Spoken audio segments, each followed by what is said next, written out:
Messieurs, mesdames, de nous retrouver au cœur de cette édition de la Palabre intellectuelle dans le cadre de votre programme Appel sur le continent, le tout premier de cette semaine. Nous sommes le lundi 7 du mois de novembre 2022 pour faire le point autour de cette question donc sécuritaire du côté du Burkina Faso. Ils sont donc nos invités, on l'a dit, Roland Bayala, leader panafricaniste qui nous retrouve. Roland, bonsoir. Non, c'est plutôt Israël Arbalompo qui est avec nous, positionné depuis donc le Burkina Faso, spécialiste des questions sécuritaires. Monsieur Israël, bonsoir, bienvenue. Oui, bonsoir monsieur, bonsoir aux téléspectateurs d'Afrique Média. Le général Issa Diarra qui vient de nous retrouver à l'instant. Monsieur le général, bonsoir. Issa Diarra, bienvenue à vous. Oui, bonsoir à vous, mon cher Fabrice Ndoum. Bonsoir à mon frère depuis le Burkina et Israël. Et bonsoir à tous ceux qui sont en train de suivre Afrique Média. Merci. Israël Arbalompo, nous mettons, en tout cas nous lançons cette production avec vous afin de juger avec vous un mois après l'arrivée donc des autorités de la transition du côté du Burkina Faso. Quelle lecture peut-on en faire, puisque nous savons la question centrale est celle, on va dire, de mettre un thème, en tout cas tirer un trait sur la question sécuritaire. Quel est le point du point de vue objectif sur le terrain, du point de vue de l'orientation politique engagée par les nouvelles autorités de votre pays? Oui, bonsoir monsieur, bonsoir aux téléspectateurs d'Afrique Média. Il faut dire que jusqu'à présent, on n'a pas une communication claire sur le choix affiché des autorités, des nouvelles autorités du pays. C'est vrai, on a vu une sortie du président, on a vu une sortie du Premier ministre, aussi la sortie du président sur le Mali. Il est parti, il a eu un entretien avec le président malien. Tout ce qu'on peut dire de façon officielle, il n'y a rien de concret encore sur le terrain qui montre qu'il y a un partenaire qui sera privilégié que l'autre. Parce que si nous faisons un tour en arrière, nous nous rendons compte que c'est le 30, la journée du 30, quand ils étaient coincés, parce que la situation était tendue, ils n'arrivaient pas à prendre le contrôle même de toute la ville. Et ils avaient pris le contrôle de la radio, de la télévision nationale et puis un camp militaire qui se trouve à l'intérieur de Ouagadougou, le camp Babachi. Alors aujourd'hui, lorsque les choses les choses perdurées, et qu'ils ne savaient pas sur quel singe vouer, ils ont lancé un appel au peuple. Donc ils ont utilisé le sentiment général qui se meut en Afrique aujourd'hui, et surtout en Afrique de l'Ouest et au Burkina en particulier, avec la jeune génération qui réclame un partenariat clair et affiché avec la Russie. Donc ils étaient obligés de dire au peuple que la raison pour laquelle le président Damiba n'a pas encore abandonné le pouvoir et qu'il est en train d'organiser une résistance avec l'armée française, c'était que eux, au premier coup d'État, ils avaient arrêté qu'ils allaient aller vers la Russie, changer de partenariat et aller vers les Russes pour pouvoir lutter contre le terrorisme. Et donc, ça a permis, ça a créé un choc populaire qui a amené des révoltes, qui a amené des manifestations à l'intérieur du pays pour obliger le président Damiba à quitter le pays, à abandonner le pouvoir pour qu'il prenne le pouvoir. Et donc, depuis leur prise de pouvoir, on n'a pas eu une communication officielle quant au choix du partenaire stratégique qu'il faut pour lutter contre le terrorisme.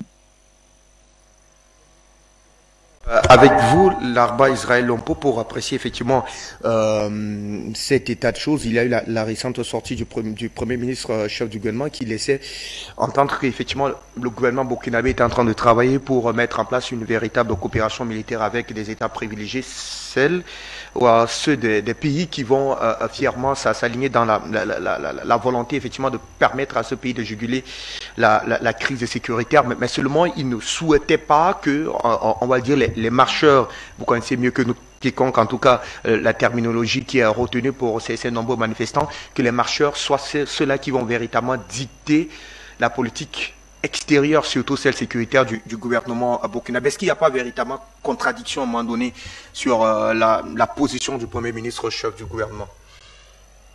Non, il n'y a pas de contradiction avec lui, le Premier ministre, mais il y a une contradiction par rapport au président lui-même. Parce que la journée du 30, le Premier ministre n'avait aucun doute que le 1er septembre allait le trouver en vie. Mais par contre, le capitaine Traoré, lui, il se doutait d'être en vie si la journée du 30, là, le soleil du 30 venait à tomber. Il n'avait pas l'assurance de voir le lendemain. Sans cela, qu'aujourd'hui, le Premier ministre, avec un malin plaisir, se permet de qualifier de rue. Et donc, ils ne peuvent pas avoir la même appréciation de ceux-là que le capitaine et le Premier ministre ne peuvent pas avoir la même appréciation de ceux-là que le président a appelé pour lui venir en aide et lui permettre d'asseoir son pouvoir et sauver sa vie et celle de ses compagnons. Et donc, le Premier ministre, qui n'était pas dans le feu de l'action et qui était silencieux à la limite, qui était dans son salon, tranquillement en train de siroter certainement sa bière ou son whisky, ne se doutait pas qu'au moment des crépitements des balles là, il y a eu ceux-là aujourd'hui qui l'appellent de la rue là, qui ont fait de lui, ou qui ont fait que celui-là, de lui Premier ministre aujourd'hui. Et donc, je pense qu'à ce niveau, il y a un décalage entre le discours du Premier ministre et la réalité du président. Donc, les gens comprennent que le président lui-même ne peut pas tenir ce discours-là, tout en parlant de dicter, que la rue ne peut pas dicter donc l'orientation politique du gouvernement. Et je pense que le président l'a bien compris. Il a tenu un séminaire gouvernemental pour remettre donc les choses, les points sur les i avec l'ensemble de ses ministres pour leur montrer la ligne politique qu'il faut adopter. Et ce qui a fait que depuis là, je pense que le Premier ministre a bien encaissé la leçon. Il est devenu un peu silencieux et même très sage. Il ne se prononce plus comme ça. Et donc, ce qui a amené même la sortie du président sur le Mali l'a amené à contrôler son engagement. Je pense qu'aujourd'hui, ce soir, s'il allait sortir pour faire une communication, la communication sera autre. Il allait mieux choisir ses mots, il allait mieux choisir donc son discours pour ne plus jeter de l'huile au feu. Et donc, pour ce qui concerne la sortie du Premier ministre, je pense que ça a été une erreur de communication et qu'il a pris conscience, il a corrigé pour ne pas jeter de l'huile au feu. Merci à vous, Israël Arba-Lompo, ce qui nous permet effectivement d'accueillir rapidement le général Issa Diawara. Général, avant peut-être qu'il dévoile une réaction davantage autour de cette communication ratée du Premier ministre, la toute première d'ailleurs, Apollinaire Kielem de Tambélé sur la position des marcheurs quand on connaît quand même le rôle prépondérant que joue ou alors qu'a joué en amont effectivement les populations dans cette véritable révolution mise en place du côté du Burkina Faso. Dans sa communication précédente, c'est du 30 décembre, on avait visiblement du 30 octobre, pardon, on avait l'impression d'avoir là un chef du gouvernement qui était véritablement aux antipodes des réalités même existentielles de son pays. Même si l'Arba Israël Lompo nous fait savoir qu'il y a eu véritablement une mise au point engagée par le capitaine Ibrahim Traoré. Je veux tout simplement... Oui, mon frère qui vient d'intervenir, il a fait une bonne intervention, mais je voudrais simplement qu'on accorde les bénéfices des doutes au Premier ministre, parce qu'il faudrait comprendre une chose. Moi, je pense, l'actuel président du Burkina, bien sûr, est dans une logique, en tout cas, de révolution. Je le vois beaucoup très proche du Mali. Le Premier ministre qu'il a choisi, je pense, vu son expérience, son âge, c'est à peu près quelqu'un qui correspond à Choguel Kokala Maïga. N'oubliez pas que c'est l'homme aussi qui a aidé à projeter vraiment les militaires maliens au devant de la scène. Donc, je pense qu'il a fait ses choix. Il a tablé sur un Premier ministre comme ça et je pense qu'il a essayé de choisir celui qui puisse être au moins le plus acceptable. Et seulement là où il y a peut-être un peu, là où il y a un peu de quoi, c'est que le Premier ministre choisi, c'est quelqu'un qui n'a pas d'expérience en termes, en tout cas de gestion, en termes de gouvernement. d'expérience gouvernementale. Il n'a jamais été ministre. Contrairement à Choguel Kokala Maïga, qui non seulement a été de la genèse du général Moussa Traoré, un militaire qui a régné sur le Mali pendant 23 ans. Choguel Maïga, ensuite, a été du gouvernement du fait président Amadou Toumani Touré. Ensuite, il a été aussi membre du gouvernement Ibeka, beaucoup ne le savent pas. Donc, Choguel a accumulé beaucoup d'expérience, il a été suffisamment formé. Et lui-même, il vient du nord du Mali où se trouvent, en tout cas, ces problèmes créés par la France. Donc je pense que les deux n'ont pas forcément le même CV. Mais le Premier ministre actuel que le Burkina a, c'est un Premier ministre qui était beaucoup sur les plateaux de télé comme nous le faisons actuellement. C'était un analyste, c'est un universitaire. Et bien sûr, je pense, son discours-là, il faut mettre ça dans le cadre d'un monsieur peut-être qui se voyait encore sur les plateaux d'une télévision. Il n'était pas encore totalement dans la peau du Premier ministre qui était totalement chef du gouvernement et qui parlait au nom du gouvernement du Burkina Faso. Il a bien parlé, mais un humain reste un humain.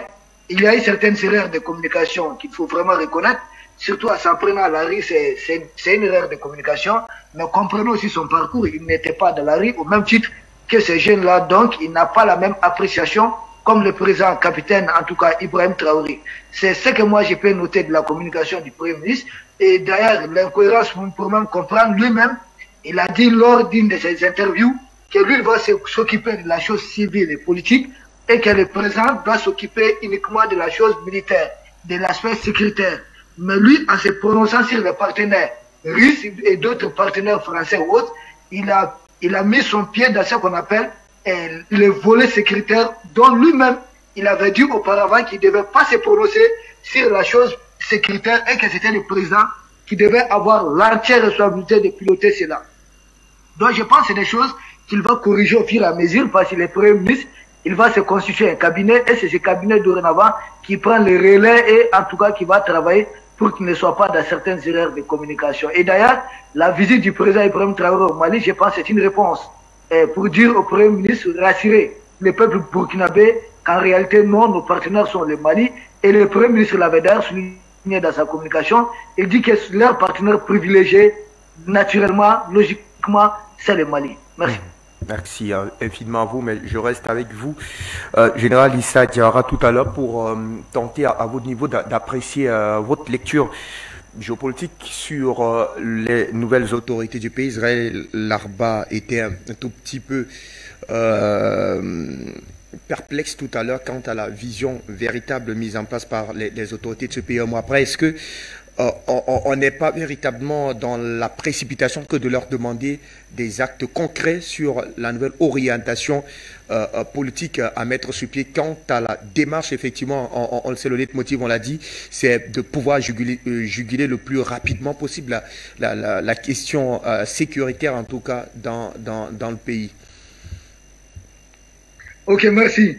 Je voulais rassurer mon frère Israël qu'en réalité, en matière de stratégie de guerre, il n'y a jamais une stratégie officielle. Je n'ai pas vu ça, ni de la part des Russes. Personne. Et les Occidentaux, ils ont poussé leurs analyses en vain pour dire c'était quoi les ambitions de Vladimir Poutine au soir du 24 février 2022. Personne ne le savait. Est-ce que c'était le Donbass? C'était l'Ukraine dans son ensemble? C'était quoi? Aller au-delà de l'Ukraine? Personne ne savait concrètement. Et jusqu'à présent, personne ne sait réellement les ambitions de la Russie. N'oubliez pas que Poutine avait dit qu'il va se concentrer, en tout cas son ministre de la Défense, sur les Donbass. Mais nous avons vu que ces 4 régions, notamment on a ajouté Zaporizhzhia et la région de Kherson. Donc en termes de guerre, on ne dévoile jamais ces stratégies. N'oubliez pas que chaque discours d'un officiel du Burkinabé est scruté non seulement par des partenaires flous, par des partenaires sorciers, des partenaires vampires, notamment je parle de la France-Afrique, mais il y a aussi au sein du Burkina, n'oubliez pas, ceux qui collaborent avec les terroristes. Donc on ne doit pas dévoiler sa stratégie de combat.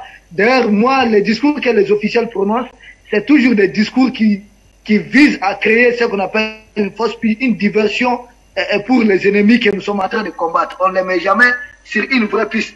Et moi, je dis, même dans le cas du Mali, les autorités du Mali ne sont jamais prononcées sur la stratégie officielle du Mali dans le combat. Donc ça n'existe pas nulle part au monde. Les Iraniens disent ne pas ne pas avoir livré, en tout cas à partir du 24 février, des drones aux risques. Donc tout est flou. Quand on est en guerre, tout est flou. Et le flou, là, ça profite, ça gagne, ça, c'est là ses avantages. Et ensuite, il n'y a que des analyses, comme nous le faisons, lui, moi, vous, d'autres, il n'y a que des analyses aujourd'hui à travers des médias qui puissent essayer de découvrir, de décrypter les stratégies qui sont là. Et si nous allons très en profondeur dans nos analyses, bien sûr, nous risquons aussi de, en tout cas, de mettre à jour certaines stratégies, parce que ce sont des hommes comme nous, ils ont réfléchi comme nous faisons des missions pour mettre ces stratégies en place. Donc à force de réfléchir, bien sûr, nous pourrons peut-être étaler au grand public certaines stratégies peut-être de façon involontaire. Ensuite, moi je pense, tous les moyens sont bons pour sécuriser son pays. Tous les moyens sont bons et moi je pense qu'il a déjà donné un signal fort. En termes de stratégie, ce sont des signaux qu'on donne.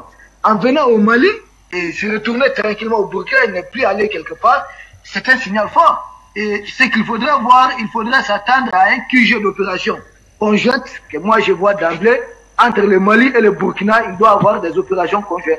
Ou en tout cas un QG d'opération conjointe, où on doit avoir le partage des renseignements, le partage de beaucoup de choses, une assistance mutuelle, et même monter certaines opérations ensemble. C'est ce que je pense. Et ensuite, je pense, ceux qui critiquent, les partenaires qui critiquent aujourd'hui les méthodes des autorités du Burkina Faso sont comptables de la situation du Burkina, sont comptables de la mort de tous ces Burkinabés, de tous ces Maliens et Nigériens. Si les Occidentaux n'avaient pas intervenu en Libye, un pays africain, pas un pays européen, sans le consentement des Africains, nous, on n'allait pas avoir cette misère au niveau du Sahel. Ce sont eux qui ont intervenu au Sahel, au niveau de la Libye, ce sont eux qui ont fait envahir le Sahel, et ce sont eux qui ont été aussi sollicités pour réparer les dégâts. Service après-vente. Mais quand ils sont arrivés, la situation a empiré. Les Occidentaux ne peuvent pas se plaindre aujourd'hui de voir qu'on appelait les risques, ou je ne sais pas comment ils appellent ça, Wagner ou Santana ou Multinaire. Ils ne peuvent pas se plaindre de cela. Parce que la France a eu 9 ans pour nous finir ce problème du terrorisme. Mais en 9 ans, le terrorisme était dans une partie du nord Mali, mais ça s'est propagé au centre du Mali jusqu'au Burkina et jusqu'au Niger, ça s'est propagé partout, jusqu'au niveau de Golfe de Guinée. Est-ce qu'aujourd'hui, les Occidentaux, les Européens sont bien placés pour désigner, pour en tout cas demander qui doit être en tout cas sollicité pour intervenir ou qui ne doit pas l'être? À présent, au moment que nous faisons cette émission, la France a un contingent, a un régiment de forces spéciales qu'on appelle l'opération Sabre au niveau du Burkina. Quant à ces militaires, pour faire leur preuve, neutraliser des terroristes qui sont en train d'assiéger les localités. Si la France ne peut pas intervenir, que la France nous laisse le temps d'appeler les satans, d'appeler les diables, bien sûr, pour finir avec cette question des terroristes. S'il le faut, si nous trouvons les anges, les satans, ça n'engage que nous, ça n'engage plus un pays. Merci. Merci à vous, Général Issa Diawara. Israël Larba Lompo, je vous retrouve pour apprécier effectivement ces éléments factuels, historiques que vient de convoquer tout à l'heure Issa Diawara quant à la stratégie de guerre qui n'est jamais véritablement, je vais dire, divulguée. Vous êtes un spécialiste des questions sécuritaires, vous connaissez mieux que moi les démarches, surtout pour des gouvernements dans ces affaires-là.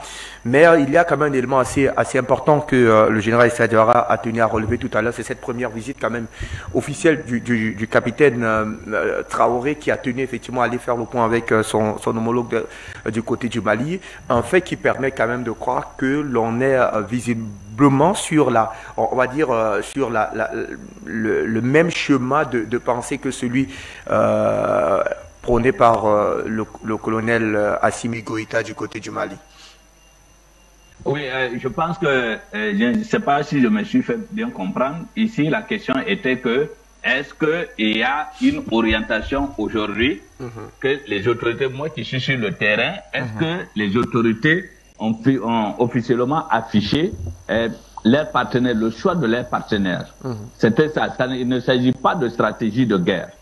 Le général Helmund, en 1889, disait que aucun plan de guerre ne résiste au contact de l'ennemi. Donc, c'est le crépitement des balles qui définit la stratégie à adopter en temps de guerre. Quels que soient les beaux plans qu'on va dresser dans les salons climatisés, c'est le crépitement des balles qui définit la stratégie adoptée par le commandant des opérations sur le terrain. Donc, pour ça, il n'y a pas de souci à ce niveau. La question ici, c'était que le Premier ministre a dit que les jeunes qui demandent d'aller vers la Russie ne pouvaient pas leur dicter leur choix de partenaire. Et c'est là que j'ai dit, c'est par rapport à ce que lui, il a dit, et ce que le président Traoré et la vision du président Traoré, il y a une différence. Et ce qui fait qu'aujourd'hui, le président qui commence à comprendre, parce que comme l'a dit le docteur, effectivement, c'est quelqu'un qui n'avait pas une connaissance en matière de gestion administrative et politique d'un pays. Et donc, il a commencé à apprendre aujourd'hui, sinon il n'aurait pas tenu son discours avant d'avoir mis même en place son gouvernement ou avant d'avoir tenu le premier conseil des ministres. Donc il a fait sa déclaration avant d'avoir tenu tout ça, ce qui ne lui permettait pas d'avoir assez d'éléments pour se prononcer sur des sujets aussi délicats. Et donc je pense, c'est en cela j'ai dit que par rapport par rapport au programme du gouvernement, quant au choix stratégique du partenaire, il n'y a pas encore eu de communication officielle. Et donc, pour revenir en matière, le cas du Burkina, ce qu'il faut comprendre au niveau du Burkina par rapport au terrorisme, il faut dire que le Burkina a un véritable problème d'abord à l'interne, avant même la venue de cette guerre géopolitique. Après la mort de Sankara, du capitaine Thomas Sankara, l'armée burkinabé a été disloquée. Et on a carrément détruit l'armée burkinabé, on a retiré le commandement entre les mains des généraux pour remettre tout le commandement entre les mains des sous-officiers, de certains officiers et sous-officiers. Donc ça fait que les généraux et les officiers supérieurs ne commandent plus des armes et des armées. Et aujourd'hui, à l'intérieur du Burkina, on a tellement de clans à l'intérieur de l'armée burkinabé, ce qui a amené tout ce que nous voyons aujourd'hui. Quand les colonels prennent le pouvoir, ils ne nomment que des colonels. Quand les capitaines arrivent au pouvoir, ils ne nomment que des capitaines. C'est comme si on a un conflit de génération. Et dans une armée qui veut gagner la guerre, la première des choses, c'était ça. Quel que soit le partenaire qu'ils vont aller choisir, que ce soit la Russie, que ce soit la France, que ce soit les États-Unis, peu importe le partenaire, si l'armée à l'intérieur est divisée, aucune stratégie ne tiendra. Et c'est ça notre véritable problème. Donc pour réussir, même avec la Russie, que la Russie déploie toute son armée sur le sol burkinabé, il faudra d'abord que le capitaine, les nouvelles autorités travaillent d'abord à unifier l'armée, à ce que nous ayons une armée homogène, avec une vision claire et avec une soif patriotique de libérer le pays. Dans le cas contraire, nous allons continuer à patauger, à nager à vue, et ça ne changera rien. Il est très important de savoir qu'au niveau du Burkina, l'armée française n'intervient qu'à la demande des autorités burkinabées. Et le choix du président d'aller vers le Mali, il est clair que les jours à venir, nous allons assister à des opérations conjointes comme ça n'a jamais été le cas avec les précédents, surtout quand ils ont créé leur histoire de G5 Sahel, qui n'a mené qu'une seule opération sur le sol malien depuis sa création. Et là aussi, c'est en novembre 2018. Donc, en ce qui concerne donc le choix géostratégique, c'est une bonne chose d'aller vers le Mali, qui aujourd'hui, c'est bien armé, qui a une capacité de frappe très importante et qui va permettre donc de conjuguer les efforts pour venir à bout de ce terrorisme. Mais évidemment, on ne peut pas occulter le facteur géopolitique qui fait que cette guerre que nous menons, c'est nous les Africains qui perdons parce que ce sont nos enfants qu'on tue, ce sont nos frères, ce sont nos grands frères qui sont sur le terrain, que ce soit les militaires, que ce soit au niveau des terroristes, ce sont des enfants africains. Alors que c'est une guerre qui oppose l'OTAN, les pays de l'OTAN et la Russie. Alors, Israël, tout à l'heure, vous avez posé en tout cas les priorités qui devraient visiblement diriger, sur lesquelles devraient en tout cas se pencher les autorités du Burkina Faso, avant peut-être que d'évoquer une véritable coopération militaire pour tenter de juguler le terrorisme qui est grandissant dans ce pays, parler d'une soif patriotique pour libérer le pays.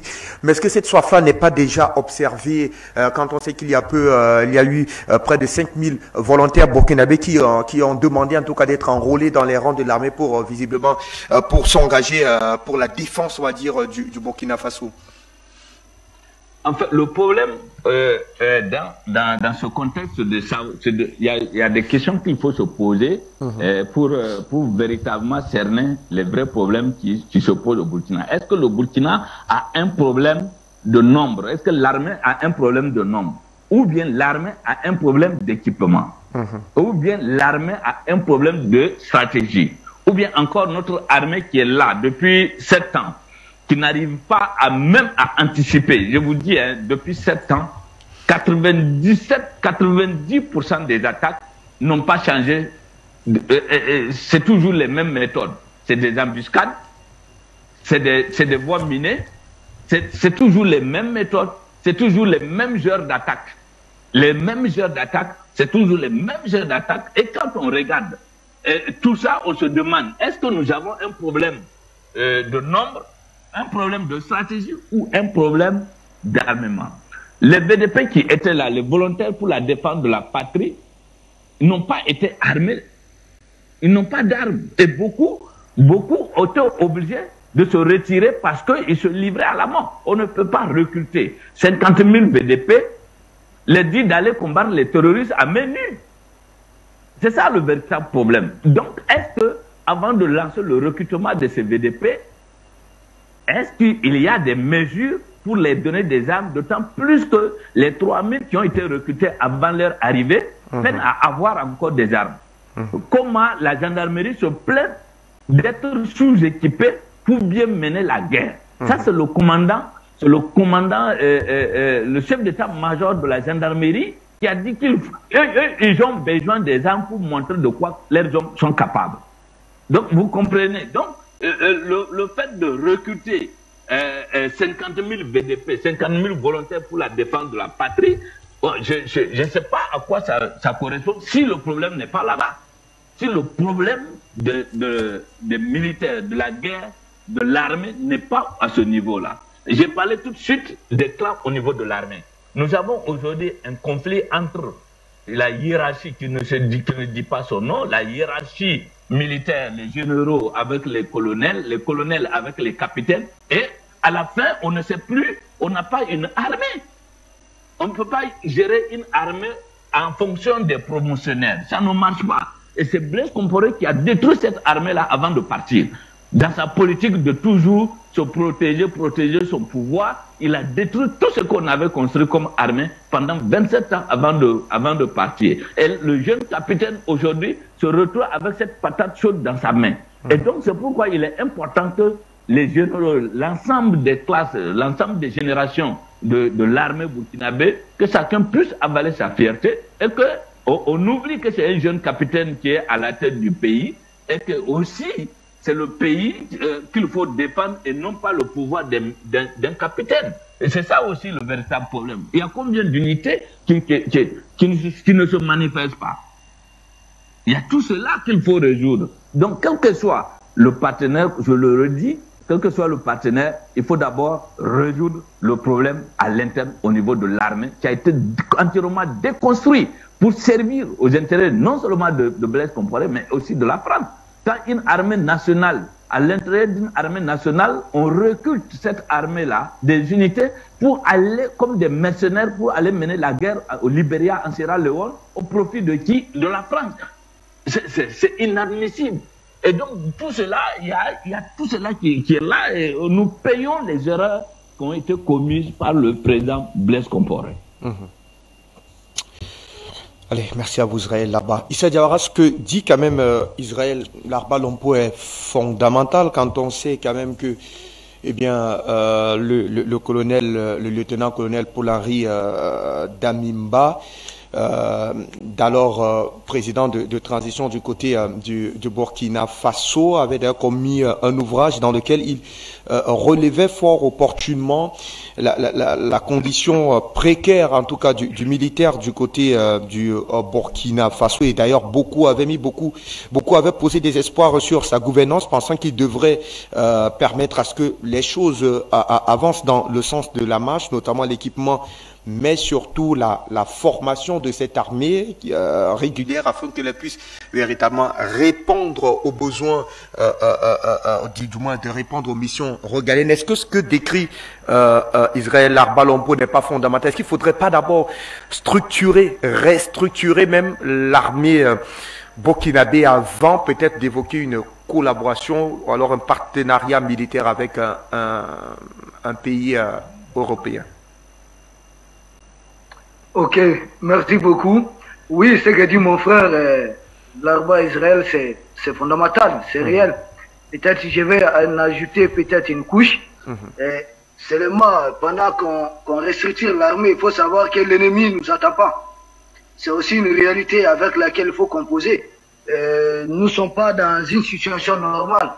C'est-à-dire quand tout est stable, le pays n'est pas dans une situation de guerre, où il faut réformer beaucoup de choses. Nous sommes dans une situation de guerre, où à peu près 40% du pays échappe au contrôle de l'État central. Donc dans de telles conditions, l'ennemi veut avancer à grands pas, l'ennemi veut asseoir, et en tout cas ses prises, c'est-à-dire renforcer sa domination sur certaines localités. Qu'est-ce qu'on fait? Est-ce que l'ennemi va nous laisser le temps d'aller dans ce sens? Je pense non. D'ailleurs, vous avez parlé du cas du livre de Damiba. Ça a été une erreur monstrueuse parce que l'école occidentale nous a fait croire que ceux qui écrivent des livres sont les plus grands sages. C'est une erreur monumentale. C'est une erreur que nous avons apprise de l'école occidentale. Beaucoup ont écrit des livres, mais en réalité, ils ont monté des gens des uns contre des autres. Et aujourd'hui, ce sont des gens qui fragilisent même la société. Parce qu'on ne peut pas transformer nos sociétés à des sociétés, je ne sais pas, qui se retrouvent dans des livres, où toutes les références ne se trouvent que dans des livres. Or, vous avez dans les armées africaines, dans les armées autrefois d'Afrique, les plus grands stratèges militaires qui ont même agenouillé l'armée française lors de la pénétration coloniale. Il a failli que les Africains se divisent entre eux. Il a failli que Babemba et Samori Touré s'affrontent ici au niveau du Mali, de l'Afrique de l'Ouest, pour que la France puisse avoir le dessus. Tant que nos rois ne s'étaient pas affrontés entre eux, les Français ne pouvaient pas les vaincre. Pourtant, c'était des gens qui n'avaient écrit aucun livre. Donc, sortons un peu des films américains et des livres à l'occidental. Ensuite, autre chose, c'est pourquoi, quand on parle de la France comme partenaire possible, il faut carrément, moi je veux que dans les discours panafricains, qu'on enlève la France comme partenaire. La France ne peut jamais être partenaire en Afrique. Tant que la France a son discours. N'oubliez pas que cette émission, nous la faisons aujourd'hui parce que la France et l'Union européenne ont fait un discours pour mettre en garde les autorités du Burkina. Mais il y a quel partenariat dans ça? Il y a quel respect? Est-ce que le Burkina peut faire un discours pour mettre la France en garde contre toute coopération avec la Chine ou bien la Russie ou bien avec les Américains? Un pays qui se comporte de la sorte, c'est un pays qui est dans le néocolonialisme, qui est dans l'esclavage. C'est-à-dire la France a toujours cette mentalité de précaré dans un comportement paternaliste et condescendant. Donc, nous ne pouvons pas, pour le moment, la France n'est pas dans les dispositifs d'être partenaire d'un pays quelconque de l'Afrique. Que cela soit très clair, on ne va pas jouer avec les mots. La France n'est pas partenaire. Tout Africain qui veut voir la France comme partenaire, c'est que tu n'as rien compris du problème que nous vivons. C'est que vraiment tu es en retard. La France n'est pas partenaire. On ne règle pas les problèmes avec ceux qui les ont créés quand même. Pourquoi nous avons ces problèmes? Ce n'est pas un président français. Le né là, excusez-moi du terme, Nicolas Sarkozy, qui a bondi comme un jeune, je ne sais pas, agneau, solliciter un mandat au niveau du Conseil de sécurité de l'ONU, et avant que le mandat ne soit délivré, les avions français étaient déjà en train de bombarder la Libye. Zone d'exclusion aérienne, et cela équivaut à un bombardement. Mais ils ont appuyé jusqu'à renverser la Libye et nous créer tous ces problèmes. Et le Mali a commis l'erreur parce qu'on avait un valet de la France à la tête du Mali qui a dit, la France a dit retour à l'ordre constitutionnel. Or, les constitutions là sont élaborées conformément à la 5e République de la France. Donc, retour à l'ordre constitutionnel, nous avons eu un valet de la France à la tête du Mali et qui a fait intervenir les Français. On a surestimé quelque chose. Les terroristes allaient manger Bamako en 12. Ce n'était pas vrai. Les militaires maliens tenaient très bon leur position au niveau de la ville de Kona, à 45 km bien sûr de Sévaré.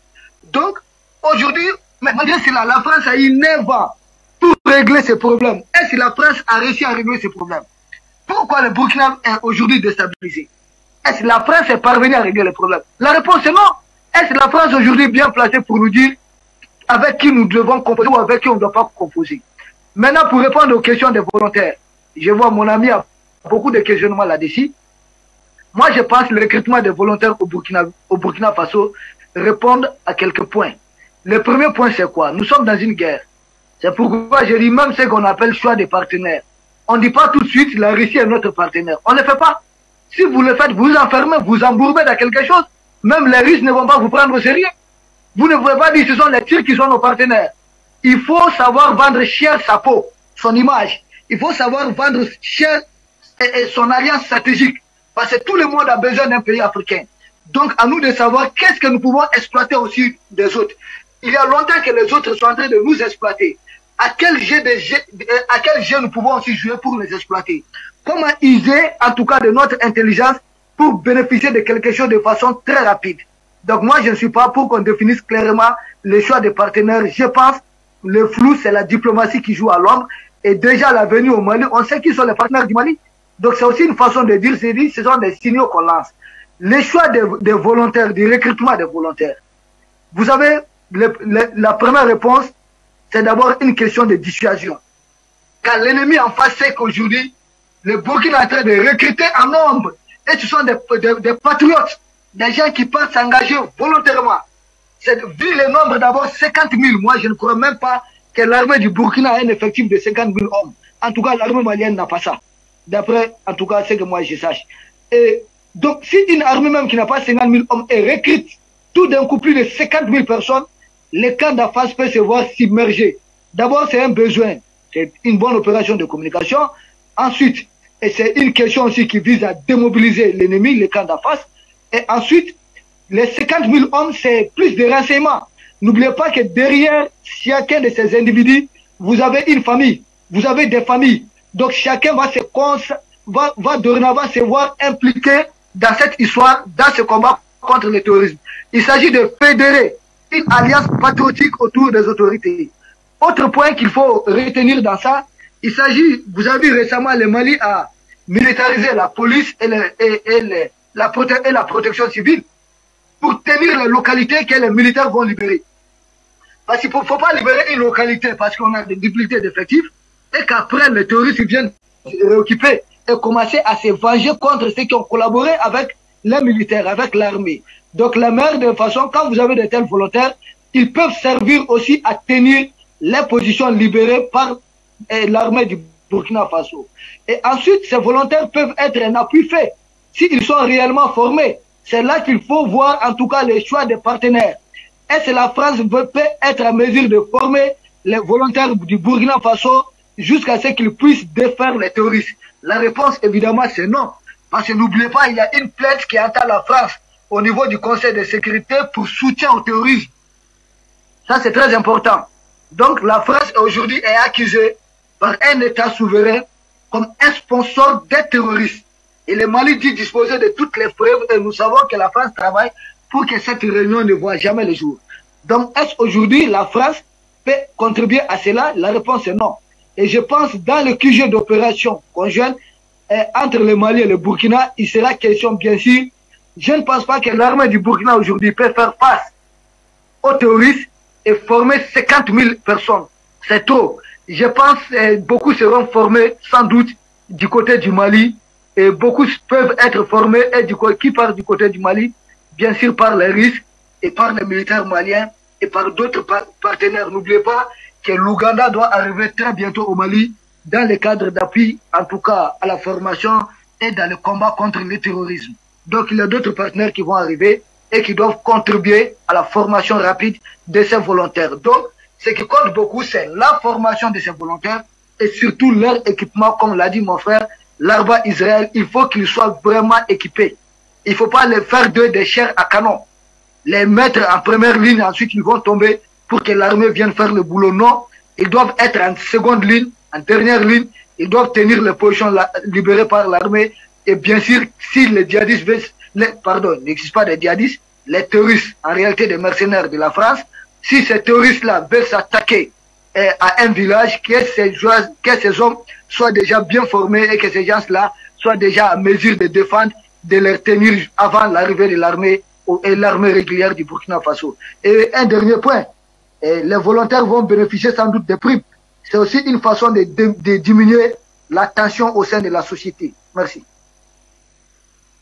Merci à vous, Issa Diawara. Eh bien, Israël Arbalampo, je reviens donc à vous pour évoquer ce qu'a d'ailleurs mentionné tout à l'heure le général Issa Diawara. C'est donc cette colère, cette mise en garde de la France, mais également de l'Union européenne contre les autorités de votre pays.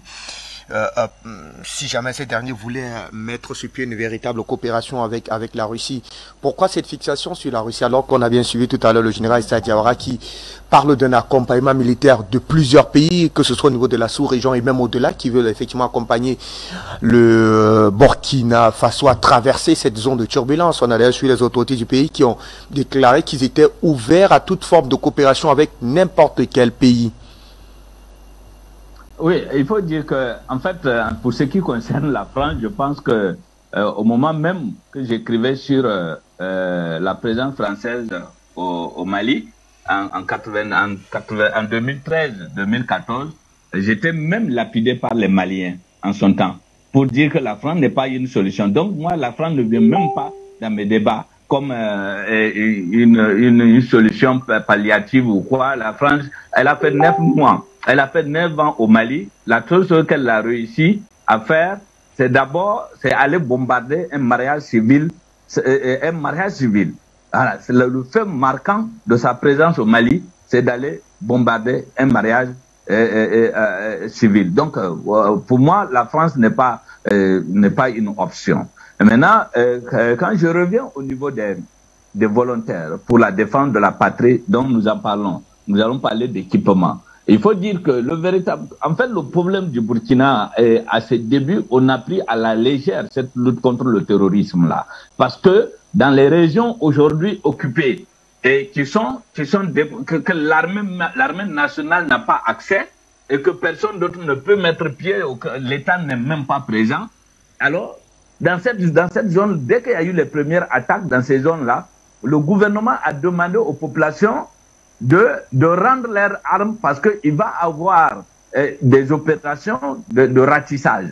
Et donc, si on te trouvait avec une arme, bon, tu seras considéré comme un terroriste. Donc, le gouvernement a désarmé les populations de ces localités-là. Les populations ont amené les armes, on a brûlé les armes, et maintenant, ils ont fait des opérations, ils sont repartis, et les terroristes sont revenus avec plus d'armement, plus de force, au moment où les populations n'ont plus d'armes pour se défendre. Donc, voilà la complexité du recrutement des volontaires pour la défense de la patrie, parce que les zones les plus touchées, ils ne peuvent pas aller, l'État ne contrôle pas ces zones-là pour que les gens viennent s'inscrire. C'est-à-dire les 40% du territoire là, qui sont sous le contrôle donc des terroristes, c'est cette patrie qui a besoin des volontaires pour la défense de la patrie. Et il se trouve que dans cette zone-là, personne ne peut aller se faire enrôler. C'est vrai, on va enrôler les jeunes d'autres provinces pour venir attaquer,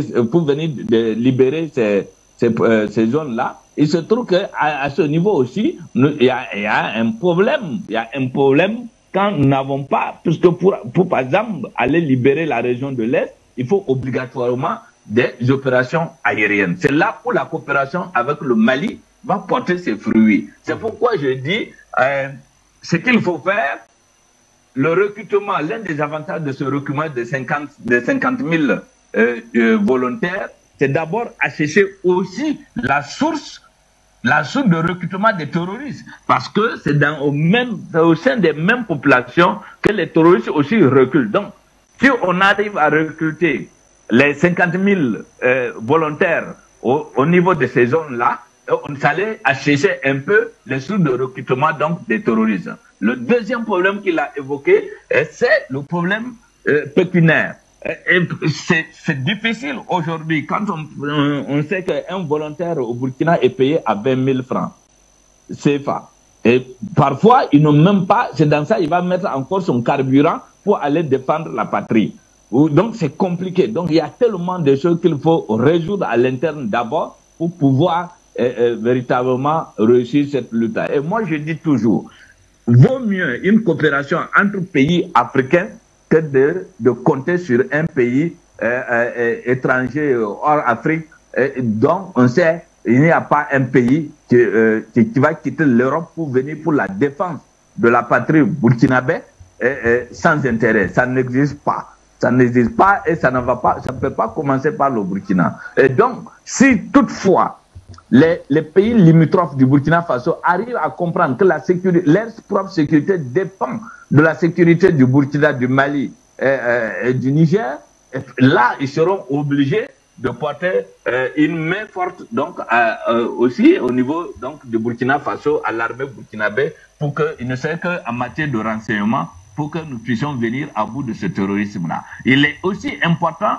de comprendre que les voies d'accès, les ports maritimes par lesquels donc beaucoup d'armements rentrent, il est important que le président Assimi Goïta et le président Traoré attirent l'attention de ces pays-là pour la porosité de leurs frontières, pour limiter la fourniture d'armes et de carburant donc au niveau du Sahel et qui donne plus de force aux terroristes parce que dans la région de l'Est par exemple ou encore au Sahel, nous constatons ce n'est pas l'État qui fournit le carburant en circulation dans ces localités-là. C'est les terroristes qui contrôlent tout, c'est eux qui ont les corridors, c'est eux qui imposent leurs impôts, c'est eux qui font leurs prélèvements, ils ont fermé les écoles. Donc il y a tellement de choses que je pense qu'à un moment donné, il faut qu'on ait le courage de s'asseoir tranquillement pour se dire que cette guerre-là, pour la gagner, il faut que nous soyons francs entre nous-mêmes.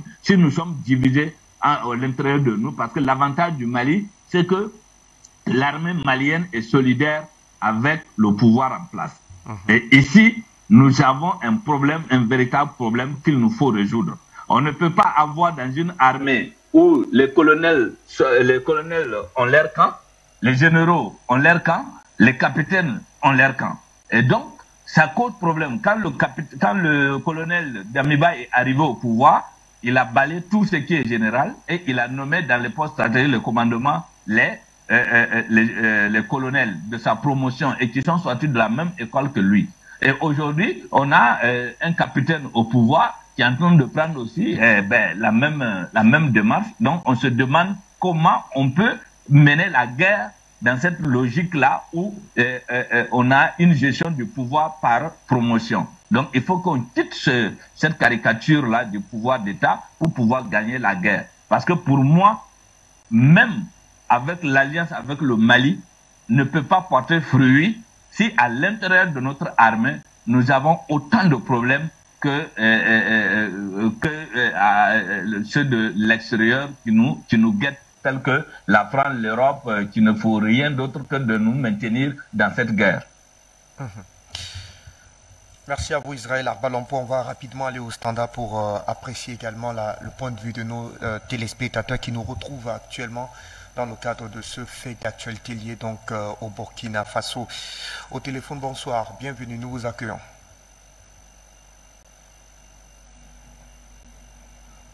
Allô? Merci de vous présenter et d'apporter votre contribution sur ce fait d'actualité. Bonsoir. Allô? Allô? Monsieur Jean, vous êtes en direct, nous vous écoutons. Ok. Fabrice, c'est Jean depuis les États-Unis. Quand je pense que la technicien devait vous annoncer le nom, comme ça, ce serait plus facile parce qu'on n'a pas le retour. Merci quand même. Merci, il y a longtemps. Je salue le général Diawara et puis Larba aussi, le frère Larba. Vous voyez, les frères, il faut appeler chien, chat, chat. Et je suis vraiment, comment appelle-t-on, accepté et digéré tout ce que le général Issa Diawara a dit. C'est ce que notre frère là-bas devait comprendre pour ajouter à ces analyses. Il doit savoir qu'il n'y a aucune coopération entre les États africains et la France. Combien d'années la France est restée au Burkina? Ce qui est là maintenant, qui l'a créé? Mais les frères, ouvrez les yeux. Pourquoi vous contournez là-bas? Pourquoi tu contournes l'affaire? Hein? Quand vous faites comme ça, nos ennemis, c'est des gens qui sont, c'est des lucifères. C'est des gens de lumière, ils disent qu'ils sont dans la lumière, mais c'est des gens qui nous analysent et qui savent déjà quand nous parlons, ils savent comment nous manipuler. Là-bas, quand tu parles comme ça, tu vas servir la France parce que c'est ceux-là, c'est comme vous qu'ils aiment. Appelez Chacha, qui a créé le problème. Ok. Quand l'autre, Blaise Compaoré est resté, tu parles de l'armée désorganisée, parce que quand Blaise est parti, toute l'armée désorganisée, c'est pas possible. Ça veut dire que la France qui a bien soutenu Blaise pendant les 27 ans, et ce qui disait que soi-disant qu'il forme ces armées, ne formait pas en réalité l'armée. Et tu sais aussi dans quelles conditions Blaise est parti en Côte d'Ivoire. C'est la France qui l'a infiltré en Côte d'Ivoire. Là-bas. C'est réalité. Pourquoi il faut l'ignorer? Et maintenant, aujourd'hui, tu dis que l'armée n'est pas l'armée désorganisée. Qui l'a fait? Qui l'a fait? C'est la France. Pourquoi vous maintenez, comme tu le dis, dans la domination? Refoulez la France. La France ne peut pas être un partenaire de l'Afrique parce que nous avons déjà fait l'expérience avec la France depuis plus de 30 ans, 40 ans, 60 ans. Pourquoi vous marchez le mot comme ça? Refoulez la France sur vos chemins. Aujourd'hui, vous voyez, quand on parle de cela, les renseignements là, que vous reculez l'armée, tout ce que vous receviez au Burkina comme renseignement, ce n'est pas la France qui vous le donnait. Votre ennemi va vous renseigner sur quoi? Hein? Votre ennemi va vous renseigner sur quoi? Et vous pensez que la France peut être un partenaire encore? Non, il faut vomir cela. Quand il s'agit de la Russie ne peut pas vous remplacer. C'est à vous d'être sérieux, comme Issa l'a dit. Soyez engagés. Soyez engagés pour qu'on arrive à vous faire confiance. Si vous n'êtes pas engagé, comment est-ce qu'on va... Est-ce que c'est la Russie qui a parlé au nom du Mali à l'ONU? Est-ce que c'est la Russie qui a dit de renvoyer l'armée française au Mali? Parce que ce sont les Maliens qui ont vu que la France doit partir avec cette filière de l'ONU. Il doit partir. Prenez les décisions comme ça. Parlez comme ça au peuple burkinabé. Parce que quand vous parlez comme là-bas, quand tu parles comme ça, tu crées l'ambiguïté du choix au peuple burkinabé. Je m'arrête là. Soyez des hommes. Soyez des hommes. Un homme parle. Quand un homme parle, il parle. Que Dieu bénisse. Nous sommes en guerre. Merci. Merci à vous pour votre contribution, Monsieur Jean. On prend quelle direction cette fois-là? Billy, vous nous attendez au téléphone. Bonsoir. Votre contribution, bienvenue.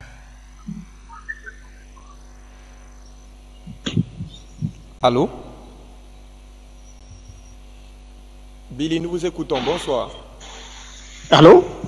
Vous êtes en direct. Nous vous écoutons. Allô? Bonsoir, Ndoum.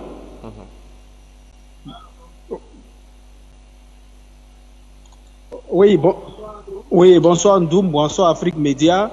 Et bonsoir au général Diawara. Bonsoir, Israël Lanko. Je voudrais vraiment tirer mon chapeau à général Diawara qui a une hauteur d'esprit. On sait déjà que il a compris beaucoup de choses dans la lutte. Voilà, c'est pas pour rien qu'il se nomme le général. Mais je voudrais faire comprendre aux frères l'Arba Lampo, parce que quelque part, il faudrait qu'il fasse attention. Il faut pas prêter le flanc aux ennemis, aux adversaires. Il faut éviter, par exemple, de dévoiler tout ce qui est en interne. Voilà, il faut éviter de dévoiler toutes ces choses-là. Si tu sais, par exemple, qu'il y a tu sens par exemple qu'il y a des incohérences. Moi, je ne sais pas pourquoi vous ne faites pas la critique aux autorités et que c'est dans les chaînes que vous venez, dans les médias, que vous venez exposer les incohérences ou bien les incompréhensions qui existent dans dans l'armée, alors qu'en ce moment, on a besoin d'une cohésion dans l'armée. Rien ne dit même qu'au Mali, il n'y a pas ces incohérences-là. Tu ne peux pas me dire qu'au Mali, par exemple, l'armée est totalement en phase avec le pouvoir en place. Oui, mais néanmoins, ils vont quand même, c'est-à-dire que la majorité continue de travailler, et puis bon, tout le monde s'en va. On sait même qu'il y a une opposition au Mali à un moment donné qui tentait de combattre le pouvoir en place aujourd'hui, les militaires en place aujourd'hui. Donc, ce que vous allez faire, c'est un sursaut national au Burkina. C'est de se lever pour soutenir les militaires qui sont là. Vous êtes entrés dans les rues pour les imposer. Donc, si vous vous levez et que vous les soutenez, vous allez voir que les choses vont aller, les choses vont marcher. Et puis, bon, finalement, la guerre sera gagnée. Mais il faut éviter de vous asseoir pour demander qu'automatiquement, un pouvoir qui est venu, il n'y a même pas encore un mois, qui n'est pas encore assis, que ce pouvoir dise automatiquement qu'on ira en Russie, on ira ici, on ira là. Non, non, non, c'est en diplomatie que ça se passe. Mais c'est au fur et à mesure, dans les 2 mois, dans les 3 mois qui vont venir, que vous allez voir en réalité quelles sont les alliances que le pays est en train de nouer. Et puis, voilà, c'est comme ça. Mais ne vous asseyez pas pour sur le champ, que le Premier ministre vienne pour vous dire, bon, demain on ira en Russie, demain on ira là. Non, non, non, c'est ce que Diawara a dit. C'est-à-dire qu'il y a des choses qui se font en secret, il y a des choses qu'on ne peut pas dévoiler. Voilà, mais il faut éviter de vous étaler dans les médias, de montrer les incohérences, de montrer les divergences, ça c'est pas bon. Voilà, on a suivi une émission le dimanche où Bandakani faisait comprendre que quelque part, c'est-à-dire que quand vous sentez quelque part que la personne que vous soutenez a des incohérences, on ne vient pas à la télévision pour dévoiler ces incohérences-là. Voilà, on ne vient pas à la télévision pour dire non, voici nos défauts, ainsi de suite, ça ne se fait pas. Mais il faut éviter de faire ça, il faut mobiliser les jeunes, vous êtes des leaders, il faut mobiliser les jeunes, il faut faire comme ton collègue de Bobo l'a fait, il faut mobiliser les gens, il faut encourager le pouvoir qui est en place, il faut demander aux gens d'aller s'enrôler, dans les VDP là, d'aller s'enrôler, etc. Il faut pousser les gens, il faut un sursaut national. Voilà ce que j'ai voulu dire. Sinon, on n'a pas dit de ne pas critiquer, mais la critique que vous êtes en train d'apporter n'est pas une critique, mais au contraire, c'est dévoiler les incohérences, les imperfections, par exemple, de votre armée et du pouvoir qui est en place. Alors qu'il faut les soutenir jusqu'à ce qu'on arrive à un niveau vraiment de victoire, comme le Mali est en train de faire aujourd'hui. Voilà, donc voilà ce que je dis. Et puis merci à vous, bonne émission. Merci à vous pour votre contribution, notre téléspectateur au standard. Bonsoir. Allez, nous revenons donc sur ce plateau après ce bref détour du côté du standard. Israël Larbalampo, on vous donne rapidement la parole certainement pour repréciser s'il y a lieu d'être, peut-être votre chemin de pensée vu que vous avez été interpellé ça et là par les nombreux appelants. Voilà, merci. Je vais dire à M. Patrice que d'abord ici, pour moi, je n'ai jamais dit d'aller vers la France. Voilà, j'ai jamais dit ça et il n'a qu'à bien réécouter l'émission, mon intervention. Alors, la question n'est pas d'aller vers la France ou de ne pas aller vers la Russie. Alors, la question n'était pas là. Pour ce qui concerne le dernier intervenant, je suis d'accord. C'est pas bon de venir étaler la faiblesse de l'armée sur un plateau télé, mais ce n'est plus un secret. Je suis pas le premier à le faire. C'est pas des secrets qu'on étale, c'est des interpellations. Et lorsque les gens sont au pouvoir, ils sont fermés à ceux qui font des appels de façon normale et qu'ils ne sont pas écoutés. Ben, ce qu'il faut faire, c'est ça. Si on refuse de vous écouter par la voie normale, ben, en tant qu'analyse, ben, il faut attirer leur attention pour qu'ils puissent savoir que s'ils refusent de vous écouter, vous êtes obligé de vous démarquer de leur démarche. Voilà. Et je pense que ce que j'ai décrit ici, c'est la démarche que Roch avait prise, c'est la démarche que Damiba avait prise. Et aujourd'hui, le capitaine Traoré est le seul qui a eu le courage de faire sa première sortie au Mali. Et nous avons toujours appelé cette collaboration. Nous avons toujours appelé cette collaboration, même sur ces antennes-là. Nous avons toujours appelé cette collaboration avec le Mali. Nous avons demandé d'oublier la France. Et pour ce qui concerne la France, nous étions parmi les premiers au niveau en 2014 à demander au Mali même d'oublier la France, de ne pas l'applaudir, en 2013 pardon, à ne pas applaudir la France parce que la France ne vient pas pour libérer le Mali. Donc, je pense qu'à ce niveau, pour ce qui concerne la France, c'est un problème réglé. Je ne sais pas où ils ont tiré les trucs. Moi, je ne suis pas un pro-français. Voilà. Et donc, j'ai dit ici que pour moi, la question de la France, c'est fini. La France a fait 9 ans au Mali. Elle n'a pas pu sécuriser même le simple mariage civil. Elle n'a pas pu sécuriser sans bavure. Donc, c'est pas 1 million et quelques de kilomètres carrés elle peut le faire. Elle ne peut pas le faire parce qu'elle ne veut même pas. C'est elle qui est à l'origine. Donc, pour moi, cette question de collaboration avec la France ou les États-Unis pour définir le terrorisme, ça n'a pas de sens. Maintenant, quand je parle de l'armée burkinabé, des problèmes à l'interne, il faut que ça se résolve. Il faut que ça se résolve. Si nous continuons à dire qu'il faut couver, il faut les couver parce que tout simplement, c'est des secrets militaires. On va se réveiller un jour, trouver que Ouagadougou est pris. Ah non. Lorsque vous faites des propositions et qu'on ne vous écoute pas, à un moment donné, tu sors. Tu vas sortir. Aujourd'hui, on est plus qu'inquiet. Faut pas qu'on se flatte. C'est nous qui sommes sur le terrain, on est plus qu'inquiets. Et c'est les jeunes, c'est nous qui soutenons le pouvoir en place ici.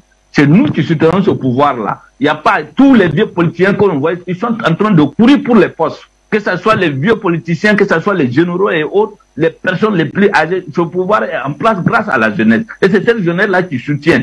Donc si on veut réussir, il faut qu'on arrive à poser les bases de notre victoire. On ne peut pas patauger comme ça, c'est pas possible. Il faut qu'on arrive à écouter les jeunes. Voilà, c'est ça que je veux dire. Larba, je reste avec vous et on a d'ailleurs évoqué un fait d'actualité tout à l'heure. Ce sont donc on sait les États-Unis organisent d'ailleurs chaque année des grands exercices d'entraînement à la lutte contre le terrorisme dans le Sahel. Singlement pour cette année, votre pays, le Burkina Faso et le Mali sont véritablement abonnés absents dans ce qu'ils appellent donc l'opération Flint Lock au cœur du Sahel. Un fait d'actualité qui nous permet quand même de comprendre que les deux pays, parlant du Mali et de votre pays, le Burkina Faso, sont en phase pour la mise en place d'une nouvelle dynamique qui voudrait véritablement rompre avec les vieilles habitudes. Oui, exactement. En fait, les États-Unis, la politique américaine en Afrique suit la politique française. Là où ce que la France veut, c'est ce que les Américains font parce que les États-Unis considèrent les pays africains francophones comme le précaré français. Donc c'est normal. Il n'y a pas que ça seulement. Ils nous ont exclus aussi de la voie parce que tout simplement le président s'est déplacé au Mali. Voilà. Et donc c'est pourquoi à l'heure actuelle là, ce que je suis en train de dire, c'est que tant que cette pression populaire, cette pression et le président ne va pas s'entourer du peuple, de la pression populaire là, et il ne pourra pas réussir. S'il faut s'écarter de ce que aujourd'hui, le 30 quand ils prenaient le pouvoir, ils ont appelé la même rue là qui est sortie les sauver le peuple. Et aujourd'hui, ils les appellent la rue pour dire que c'est pas à la rue de dicter leur politique. S'ils se captent de ce peuple là pour suivre des politiciens ou des amateurs qui pensent que la rue ne peut rien faire, ben écoute, la France et les États-Unis ne vont pas les louper. Et ça, il faut être sûr de ça. Là où il y a la France, là où la France n'est pas d'accord, les États-Unis ne sont pas d'accord. Voilà. C'est une sanction. C'est une sanction qui vise à dire au Burkina Faso, désormais, nous vous classons dans le camp de nos ennemis. C'est tout.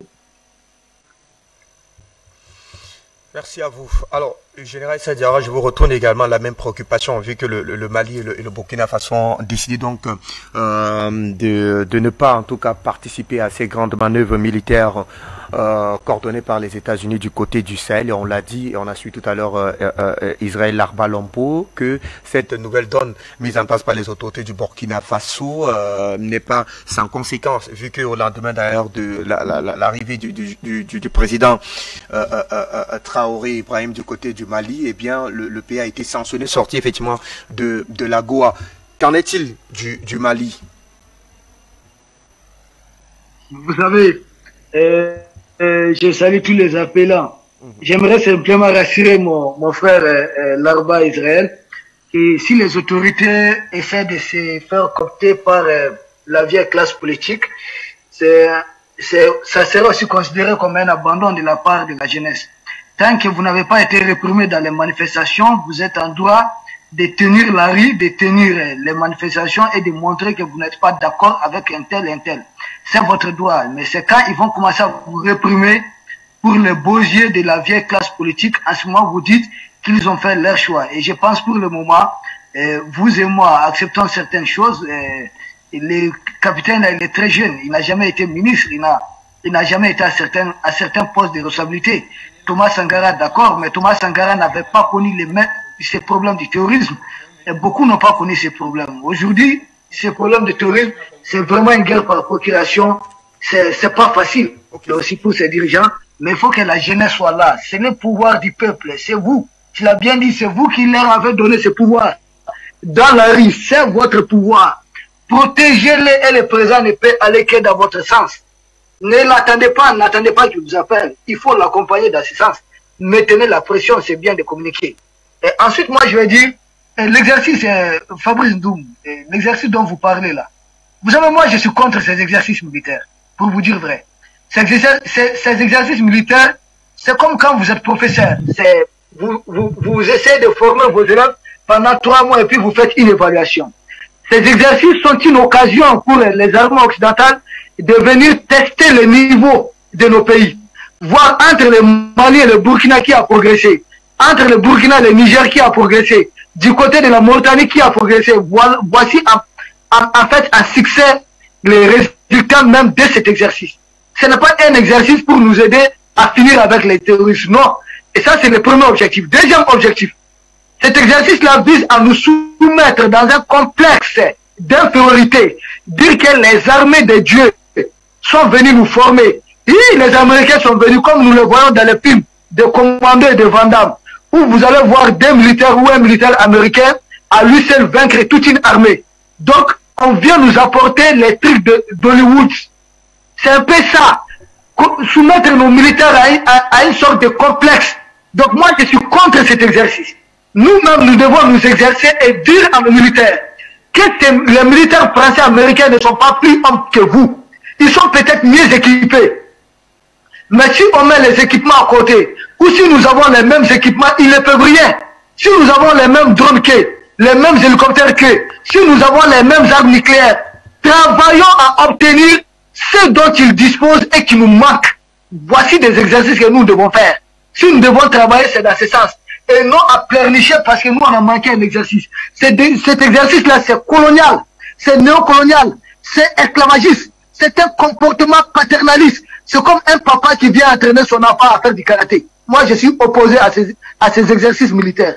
Autre chose, je vais vous dire, la communication. Vous savez, Macron a juré, a fait le serment, qu'elle va livrer une guerre de communication sans merci aux pays africains. N'oubliez pas que l'Occident a tellement appauvri nos pays que certains ont comme budget. PIB de tout un pays, 6 dollars. 4 dollars, 6 dollars. Pardon, 4 milliards de dollars, 6 milliards de dollars. 4 milliards de dollars, 6 milliards de dollars. Certains, beaucoup de pays africains. Ils nous ont tellement affaiblis au même moment et ils ont des budgets, une armée qui a un budget de 60 et quelques milliards, 20 et quelques milliards de dollars seulement au niveau de l'armée. Et ils poussent ça du vol, du détournement, du pillage de l'Afrique. Il est temps que nous autres, nous ouvrons les yeux. Et je sais que Macron et ses valets, Ouattara, au-dessus, beaucoup Afrique Média. Beaucoup de nos émissions sont reprises sur leur plateau. Et ensuite, je vais continuer. Vous savez, la sortie de l'Union européenne, dire que mettre le Burkina en garde, ou bien les États-Unis essaient de mettre le Burkina en garde, cela vous montre quoi? Cela montre tout simplement. Cela confirme, M. Fabrice Ndoum, ce que nous avons tout à dire sur ce plateau. C'est-à-dire quoi? La France n'est que mandataire. La France là n'est mise qu'en mission aussi pour en tout cas piller l'Afrique. Vous voyez que quand la France est en difficulté, toute l'Europe fait bloc derrière la France. Et même les États-Unis viennent en appui.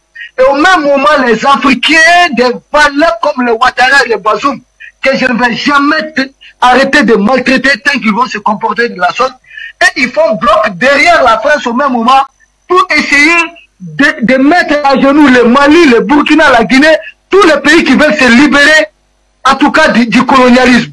Voici les mauvais Africains qu'ils ont recrutés, qu'ils ont placés à la tête de nos États, et qui ont le droit de tuer qui ils veulent, d'assassiner, de massacrer. Doit-on juger Gbagbo sans Ouattara? On dit qu'il y a une guerre.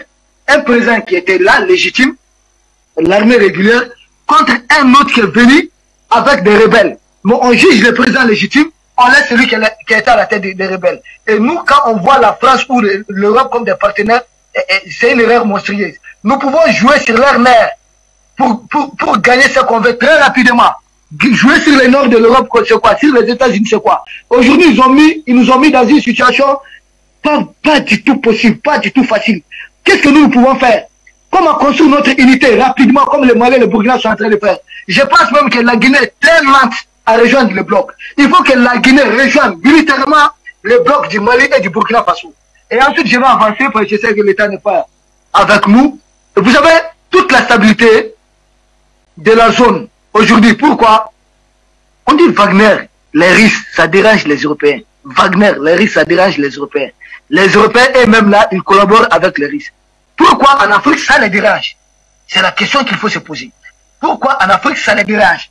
Nous savons qu'avant la guerre en Syrie, la France était sur le point de vendre 4 navires Mistral à l'armée russe. Mais pourquoi la collaboration militaire entre la Russie et les Africains dérange l'Occident? Je vais vous dire.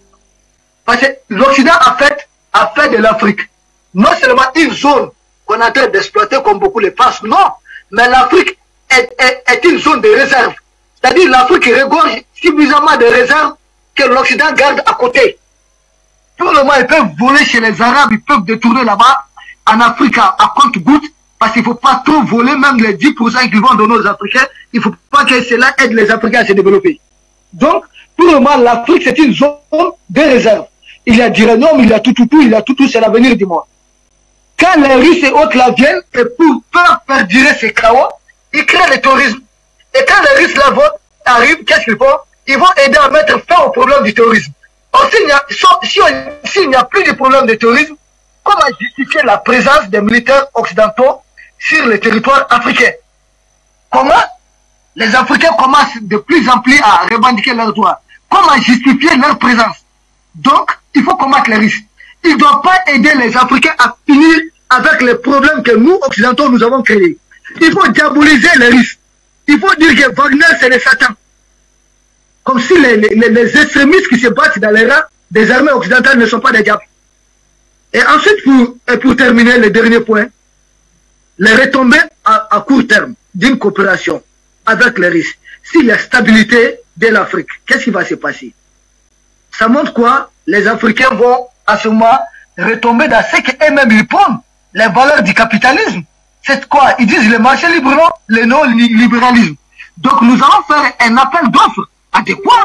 Si nous-mêmes ne voulons pas exploiter, des gens vont venir s'il le faut.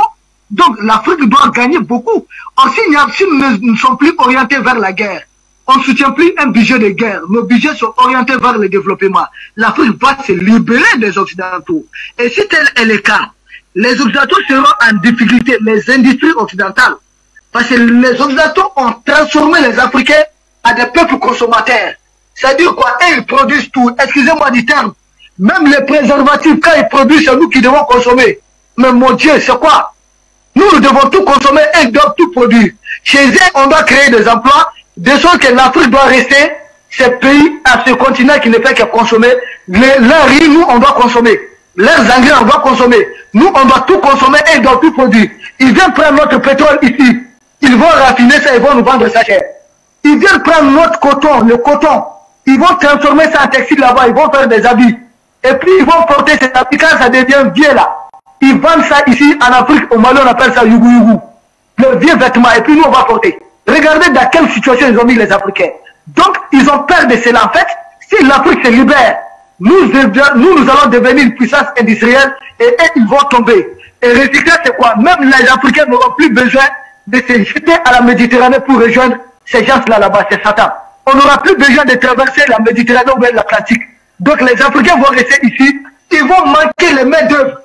Tous leurs discours politiques, on fait ça aux immigrés, immigration choisie, C'est parce que les Africains n'ont pas encore pris conscience de leur force. Quand nous allons travailler, nous allons nous émerger, les Occidentaux vont cesser d'exister. Parce que si aucun Africain ne part là-bas et qu'il les traite comme immigrés, ils viendront eux-mêmes faire des campagnes ici pour recruter des main-d'œuvre de l'Afrique pour aller travailler dans les froids. Et nous allons dire niet. Toute personne qui viendra pour cela, nous allons l'accuser de trafic d'humains. Nous allons l'accuser de tout le mot et du monde. Et nous allons en tout cas l'emprisonner ici. Donc, retenez tout simplement que les Occidentaux sont en train de défendre leurs intérêts en appuyant le terrorisme, en nous empêchant d'aller vers des partenaires qui puissent aider à finir avec le terrorisme. Et nous autres, nous ne pouvons pas accuser les autres de défendre leurs intérêts. Nous autres, quels sont nos intérêts? Comment nous voulons les défendre? Comment réussir à les défendre? Voici des questionnements qui sont sur la table et voici des questionnements auxquels nous devons répondre. S'il y a des présidents africains qui travaillent pour que nous restons dans l'esclavage des Occidentaux, pour que nous soyons des éternels immigrés autres, à nous de les déposer. Je me demande que font les jeunes officiers dans les armées africaines et qui n'ont pas connu la colonisation et qui suivent toutes ces émissions. Qu'est-ce qu'ils attendent pour nous aider à libérer l'Afrique? Merci.